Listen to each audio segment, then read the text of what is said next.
Hello students, my self AKS और आज हम फिजिक्स में एक कोई टॉपिक पढ़ने वाले हैं स्पेसिफिक। तो बात करते हैं ऑप्टिक्स का।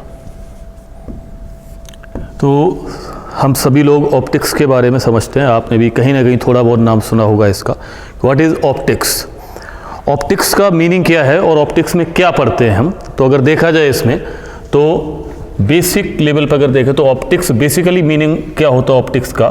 Study of properties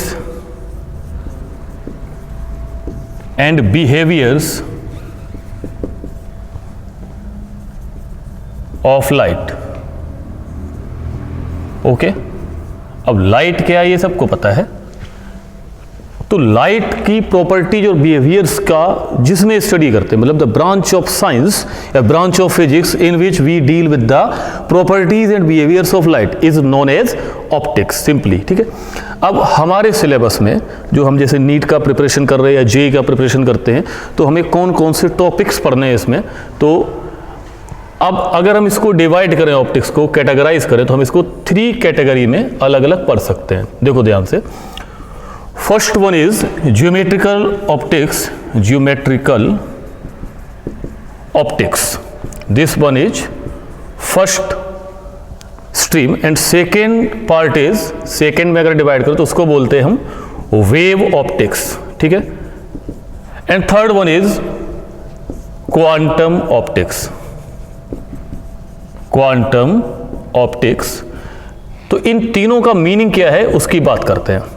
geometrical optics को हम रे ऑप्टिक्स भी बोलते हैं। This is also called as ray optics.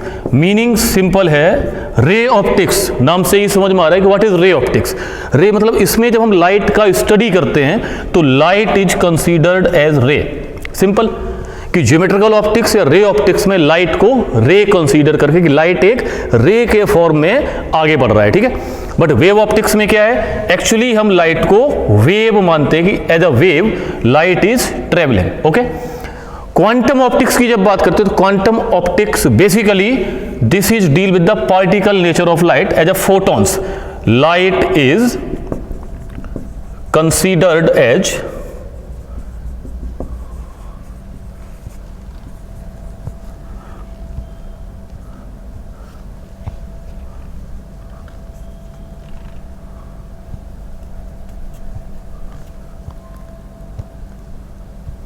Particle. ऐसे लिख लो सिंपली, ज़्यादा फोटोन नहीं लिख रहे, सिंपली वे में समझेगा कि लाइट को पार्टिकल कंसीडर किया जाता है। उन पार्टिकल्स को हम क्या बोलते हैं? बेसिकली फोटॉन्स बोलते हैं। क्या बोलते हैं? तो इसका स्टडी करते, इसको हम मॉडर्न फिजिक्स में पढ़ते हैं वैसे। तो ये ज्योमेट्रिकल ऑप्टिक्स में रे मानते, वेव ऑप्टिक्स में as a wave curved path मानते, और light is considered as particle. ये हमारा किसमें है? क्वांटम ऑप्टिक्स आता है। हम बात करते हैं कौन कौन से सब टॉपिक्स इसमें आते हैं। तो ज्योमेट्रिकल ऑप्टिक्स में जो हमारे मेन इंपॉर्टेंट टॉपिक्स होते हैं जो हमें पढ़ने हैं, reflection, second one is refraction, and third one is dispersion. Okay, तो ये कुछ टॉपिक होते हैं हमारे जिनको हमें यहां पे डिस्कस करना है। Dispersion,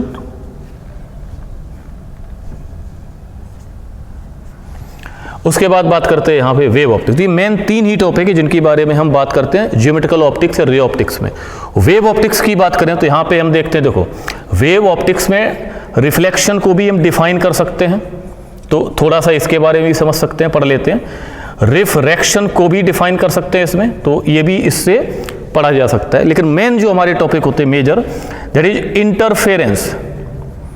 interference and the other one is diffraction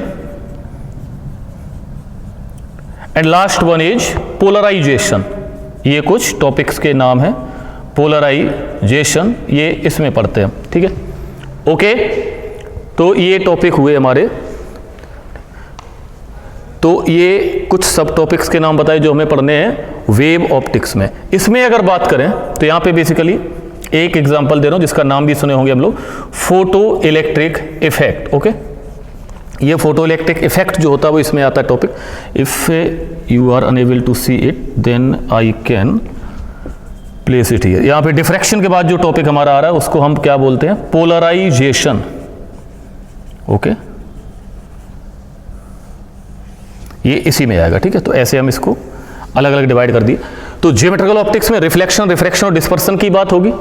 wave optics में इंटरफेरेंस, डिफ्रैक्शन एंड पोलराइजेशन की बात होगी। ये दो टॉपिक तो यहां पर ही लिए थे, तो इसमें हम ज्यादा डिस्कशन नहीं करते हैं, बस प्रूव कर सकते हैं। क्वांटम ऑप्टिक्स में photo electric effect major topic होता है जो हम मॉडर्न फिजिक्स में पढ़ते हैं। ओके, अब हम बात करते हैं इसी में नेक्स्ट।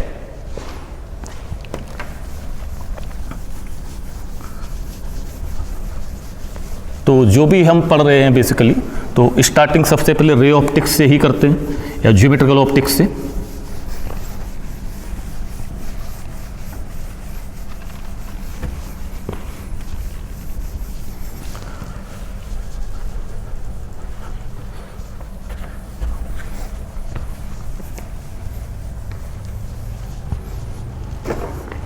ओके, तो हम रे ऑप्टिक्स की बात करते हैं। लाइट को एज अ रे कंसीडर करेंगे, और रे ऑप्टिक्स में भी जो हमारा मेजर टॉपिक है, देखो बहुत ज़्यादा हम आगे इसमें कुछ ज़्यादा डिस्कस ना करते हुए रिफ्लेक्शन पे चलते हैं। रे ऑप्टिक्स जो हमारा स्टार्ट है दैट इज रिफ्लेक्शन, बट उसके पहले थोड़ा सा मैं बताता हूँ कि रे एंड बीम का मीनिंग क्या होता है।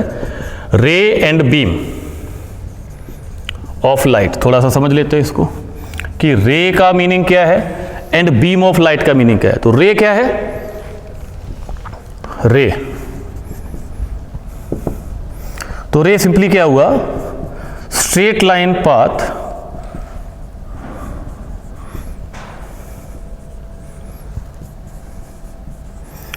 Followed by light.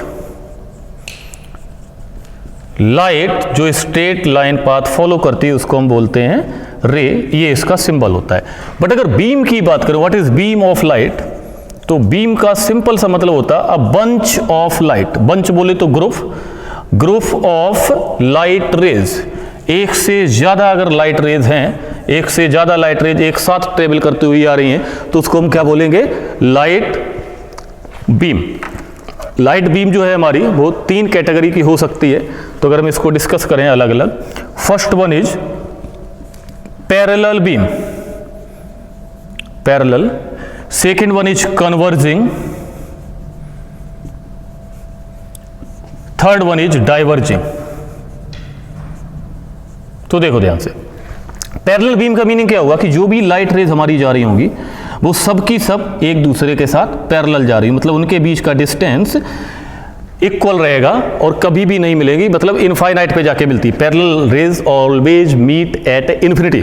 Converging rays क्या होती है कि आगे बढ़ने पे रेज के साथ की जो डिस्टेंस होती वो डिक्रीज होती जाती। तो ये जो हमें लाइट रेज दिख रही है इस टाइप, देखो आगे जाके कहीं पे मिलेंगी जाके ये, तो जहां भी मिलेंगी वो इनका कन्वर्जिंग पॉइंट कहलाता है। तो कन्वर्जिंग रेज क्या हुई, ऐसे जा रही लाइट रेज, पैरेलल मतलब ये जा रही सीधी स्ट्रेट, तो पैरेलल रेज हमेशा इन्फिनिटी पे मिलेगी जाके। लेकिन जो कन्वर्जिंग होगी वो ऐसे चल के हुए आएंगे, ऐसे कहीं मिलेंगी जाके, उनको बोलेंगे कन्वर्जिंग बीम। डाइवर्जिंग क्या होगी, तो डाइवर्जिंग का मतलब है कि आगे बढ़ने पर उनके बीच का जो सेपरेशन है वो इंक्रीज करता हो। तो इस टाइप से जा रही हो, ये ऐसे जो फोकस आगे चलता है ना, तो ये है डाइवर्जिंग। ओके, तो ये लाइट रे और लाइट बीम का मीनिंग समझा हमने। अब देखते हैं, बात करते हैं रिफ्लेक्शन ऑफ लाइट की। रिफ्लेक्शन ऑफ लाइट, कि लाइट का रिफ्लेक्शन क्या होता है, रिफ्लेक्शन का मीनिंग क्या होता है। तो रिफ्लेक्शन का मीनिंग क्या है, सिंपल मीनिंग, अगर हम लाइट को हटा के जनरली कोई दूसरा ऑब्जेक्ट लें, फॉर एग्जांपल ये मार्कर अगर मैं फेंकूं कहीं पे, इस टाइप से थ्रो किया, वॉल से टकराएगा वापस आएगा, मतलब रिफ्लेक्ट होके वापस आया, दिस इज कॉल्ड रिफ्लेक्शन।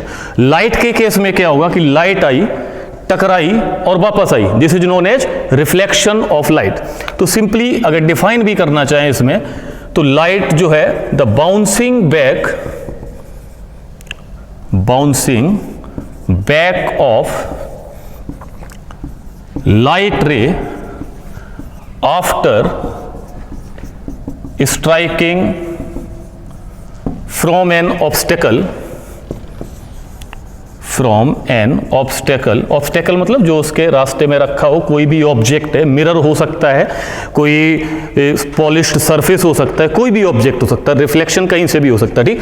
तो the bouncing back of light ray after striking from an obstacle is called या इज known as या is called reflection of light. okay, simply reflection of light बोलते हैं. For example कोई एक हमने plane mirror लिया इस टाइप से, this is a plane mirror, एक लाइट रे आई ऐसे इस पॉइंट पे टकराई, टकरा के ये ऐसे वापस चली आई, देखो ध्यान से. तो यहाँ पे कुछ टर्म्स रहते हैं, ये जो हमें दिख रहा है यहाँ पे, ये जो लाइट टकरा रही है इस पे आके इनिशियली, उसको बोलते हैं इंसिडेंट रे. ये जो वापस जा रही है इसको क्या बोलते हैं? This is reflected ray. Okay, उसके बाद ये जो हमने एक परपेंडिकुलर लाइन ड्रॉ की है, डॉटेड लाइन, ये जो दिख रही है आपको मिरर पे परपेंडिकुलर ON, ये डॉटेड लाइन क्या कहलाता है हमारा? This is known as normal. इसको बोलते हैं normal at the point of incidence. जो point of incidence, O is the point of incidence, जिस पॉइंट पे लाइट हमारी टकरा रही है उसको बोलते हैं पॉइंट ऑफ इंसिडेंस. ठीक है, अब इंसिडेंट रे और नॉर्मल के बीच जो एंगल बनता है उसको बोलते हैं i. This is the i, angle of incidence. And reflected ray and normal के बीच जो एंगल बनता है उसको बोलते हैं आर, एंगल ऑफ रिफ्लेक्शन. तो इसका मीनिंग क्या हुआ? I is angle of incidence. आई को क्या बोलेंगे हम? एंगल ऑफ इंसिडेंस बोलेंगे. और आर जो यहां पे दिख रहा है हमें यहाँ पे डायग्राम में, दिस इज द आर क्या है? Angle between reflected ray and normal. तो ये जो है उसको क्या बोलेंगे? Angle of reflection. Okay, clear? तो ये हो गया हमारा कुछ रिफ्लेक्शन के बारे में हमने समझा.